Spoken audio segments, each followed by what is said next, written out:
पैसा कसरी आकर्षित गर्ने? आज हामी डाक्टर जोसेफ मर्फीको दर्शनको गहिराईमा डुबुल्की मार्नेछौँ र हामी यो बुझ्नेछौँ कि कसरी हाम्रा सोचले नै हाम्रो आर्थिक जीवन बनाउँछ। यो कुनै जादुटुनाको कुरा होइन, बरु यो त हाम्रो आफ्नै अवचेतन मनको शक्तिलाई कसरी प्रयोग गर्ने भन्ने एउटा विधि हो। कोहीलाई पैसा कमाउन कति सजिलो, तर अरूलाई चाहिँ सधैँ गाह्रो। यो प्रश्न सायद सबैको मनमा कहिले न कहिले त आउँछ नै।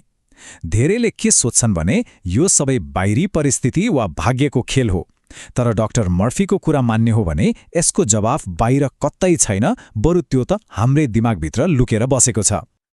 सबैभन्दा पहिले त पैसाको लागि हाम्रो मनमा भएको मानसिक बाधालाई चिन्नुपर्छ। हो, धेरैजसो आर्थिक सङ्घर्षको जड भनेकै हाम्रै सोचाइ र विश्वासमा अड्किएको हुन्छ। हामीले थाहै नपाइकन पैसालाई आफूबाट पर धकेल्ने अदृश्य पर्खालहरू खडा गरिरहेका हुन्छौँ। जस्तै कि कतिपयले सोच्छन् पैसा नै सबै खराबीको जड हो, वा धनी मानिसहरू त लोभी र बेइमान हुन्छन्, अनि गरिबीमा पनि एक किसिमको सद्गुण छ भन्ने सोच पनि छ। धेरै पैसा कमाउन खोज्नु त स्वार्थीपन हो भन्ने पनि सुनिन्छ। हो, यस्तै यस्तै नकारात्मक धारणाहरूमा हामी मध्ये धेरैजना अल्झिएका छौँ। अक्सर यी कुराहरू हामीले बाल्यकालदेखि सुनेका, सिकेका हुन्छौँ र यिनले हाम्रो अवचेतन मनमा गहिरो छाप छोडेका हुन्छन्, अनि तिनै विश्वासले हामीलाई अघि बढ्न दिँदैनन्। पैसाको वास्तविक प्रकृति के हो त? त्यो बुझ्ने प्रयास गरौँ, किनभने जबसम्म हाम्रो दृष्टिकोण सही हुँदैन तबसम्म धनलाई आकर्षित गर्न सकिँदैन। यहाँ हेरौँ है, एकातिर हाम्रो सामान्य विश्वास छ, अर्कोतिर पुस्तकले बताएको सत्य। हामी सोच्छौँ पैसा फोहोर वा खराब हो, तर सत्य के हो भने पैसा त केवल लेनदेनको एउटा माध्यम मात्र हो। यो आफैमा तटस्थ छ। कतिले गरिबीलाई सद्गुण मान्छन्, तर पुस्तकले भन्छ गरिबी त एक मानसिक रोग हो। पैसाको मोहले मान्छेलाई भ्रष्ट बनाउँछ भन्ने सोच छ, जबकि एउटा सम्पन्न जीवन जिउने चाहना त एउटा स्वाभाविक मानवीय आग्रह हो। यसले के देखाउँछ भने पैसा राम्रो वा नराम्रो हुँदैन, हाम्रो सोचाइले त्यसलाई त्यस्तो बनाइदिन्छ। गरिबीमा कुनै सद्गुण छैन। यो एक मानसिक रोग हो जसलाई पृथ्वीको सतहबाटै मेटाउनुपर्छ। उहाँको भनाइको आशय के हो भने गरिबी बारेका जति पनि राम्रा राम्रा कुरा गरिन्छन् ती सबै काल्पनिक हुन्। समृद्ध जीवन जिउनु हाम्रो अधिकार हो र गरिबी भनेको यस्तो अवस्था हो जसलाई स्वीकार्ने होइन, बरु जित्नुपर्छ। यसलाई अझै सजिलोसँग बुझ्न पैसालाई बिजुली जस्तै सोच्न सकिन्छ। हेर्नुहोस्, त्यही बिजुलीले घर उज्यालो पनि पार्छ, तर त्यसैले कसैलाई हानि पनि पुर्याउन सक्छ। अब यसमा बिजुलीको दोष हो त होइन नि। औजार आफैमा खराब हुँदैन, त्यसको प्रयोग राम्रो वा खराब हुन्छ। पैसाको कुरा पनि ठ्याक्कै त्यस्तै हो। यसको असर हाम्रो नियतमा भर पर्छ, पैसाको प्रकृतिमा होइन। यसको पछाडिको मुख्य इन्जिन हो हाम्रो अवचेतन मन। यो यति शक्तिशाली चिज हो कि यसले हाम्रो मनको गहिराईमा बसेको विश्वासलाई सुन्छ र त्यसै अनुसार हाम्रो जीवनमा परिस्थितिहरू तयार पार्दै जान्छ। यहीँनेर धन चेतना भन्ने अवधारणा आउँछ।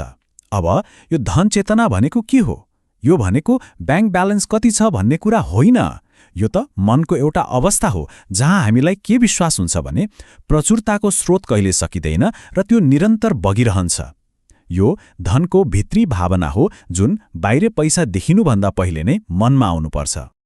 यहाँनिर एउटा प्रश्न उठ्न सक्छ, यदि कुरा यति नै सरल हो भने म धनी छु भन्दैमा किन काम बन्दैन त? हो, यो एकदमै जायज प्रश्न हो, किनभने यदि यति सजिलो हुन्थ्यो भने त संसारमा कोही गरिब नै हुने थिएनन् नि, होइन र? तर यहाँ एउटा एकदमै महत्त्वपूर्ण कुरा छ जुन बुझ्न जरुरी छ। कारण के हो भने हाम्रो अवचेतन मनले शब्दलाई होइन, भावनालाई सुन्छ। यदि मुखले म धनी छु भन्यो तर मनको गहिराईमा चाहिँ अभाव र कमीको भावना छ भने जित त्यही अभावको भावनाको हुन्छ, अनि त्यसले झन् धेरै अभावलाई नै जीवनमा तान्छ। मतलब चेतन मन र अवचेतन भावना बीच लडाई पर्यो भने जित सधैँ भावनाकै हुन्छ।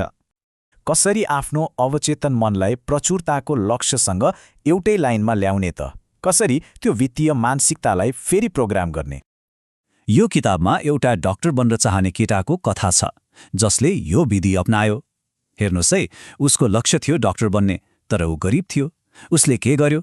उसले आफ्नो मेडिकल डिप्लोमाको एउटा स्पष्ट मानसिक चित्र बनायो जसमा उसको नाम लेखेको थियो र त्यो भित्तामा झुन्डिएको थियो। अनि हरेक रात सुत्नु अघि उसले त्यो काल्पनिक डिप्लोमालाई हेर्थ्यो जबसम्म उसलाई त्यो साँच्चीकै पाएको जस्तो महसुस हुँदैन थियो। अनि नतिजा उसले काम गर्ने ठाउँको एक डाक्टरको नजर उसमा पर्यो र उनैले उसलाई तालिम दिएर उसको पुरै पढाइको खर्च उठाइदिए। हेर्नुस् त, उसले आफ्नो लक्ष्यलाई यति गहिरोसँग कल्पना गर्यो कि उसको अवचेतन मनले त्यो लक्ष्य पूरा गर्ने बाटो आफै बनाइदियो।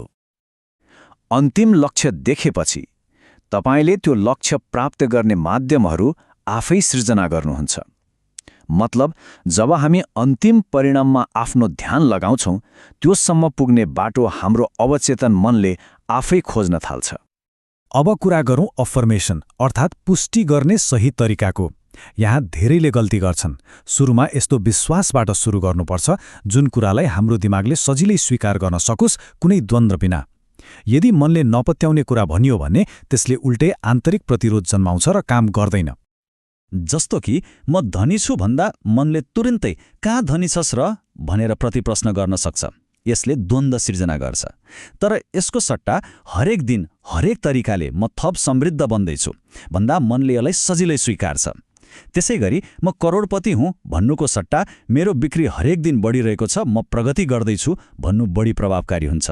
किनभने यसले बिस्तारै कुनै सङ्घर्ष बिना हाम्रो अवचेतन मनलाई नयाँ दिशा दिन्छ।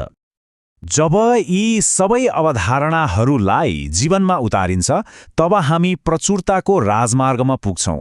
यो भनेको एउटा यस्तो अवस्थामा जिउनु हो जहाँ धन बिना कुनै सङ्घर्ष निरन्तर रूपमा हाम्रो जीवनमा बगिरहन्छ। अब समृद्धिको एउटा सुनौलो नियमको कुरा गरौँ जुन सायद सबैभन्दा महत्त्वपूर्ण छ।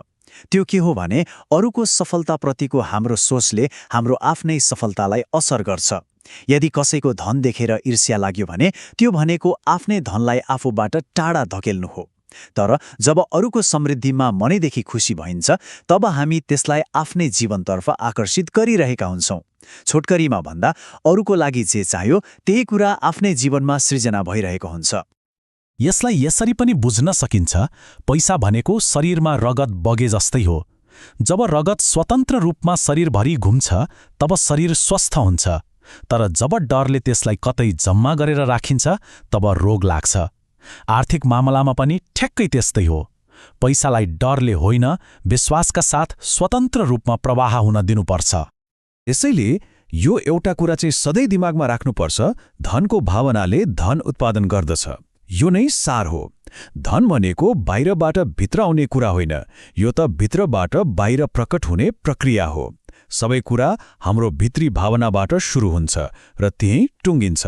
धनको वास्तविक स्रोत बाहिर कतै छैन, न ब्याङ्कमा, न जागिरमा, न कुनै लगानीमा।